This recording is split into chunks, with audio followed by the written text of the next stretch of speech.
The Kakori Conspiracy train action was led by which revolutionary fighters? Kakori కుట్ర లేదా రైలు చర్యకు నాయకత్వం వహించిన విప్లవ యోధులు ఎవరు?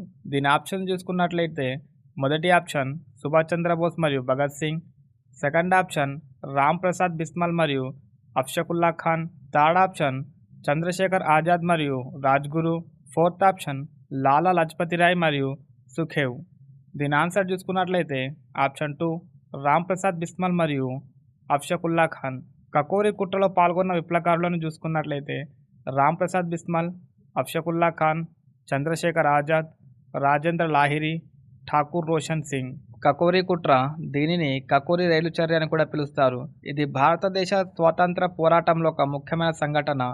ఇది 9th ఆగస్ట్ 1925న హిందుస్థాన్ రిపబ్లిక్ అసోసియేషన్ సభ్యులు నిర్వహించిన సాయుధ దోపిడీ. రామ్ ప్రసాద్ బిస్మల్ మరియు అఫ్షకుల్లా ఖాన్ కకోరి కుట్రకు ప్రధాన నాయకులు. వారు ఇతర విప్లవకారులతో కలిసి బ్రిటిష్ పాలనను బలహీనపరిచేందుకు రైలు ద్వారా రవాణా చేయబడుతున్న ప్రభుత్వ నిధులను దోచుకోవాలని లక్ష్యంగా పెట్టుకున్నారు. బ్రిటిష్ ప్రభుత్వానికి వ్యతిరేకంగా విప్లవాత్మక కార్యకలాపాల కోసం ఆయుధాలు మరియు మందుగుండు సామాగ్రిని కొనుగోలు చేయడానికి నిధులను సేకరించడం దోపిడీ యొక్క ముఖ్య ఉద్దేశం.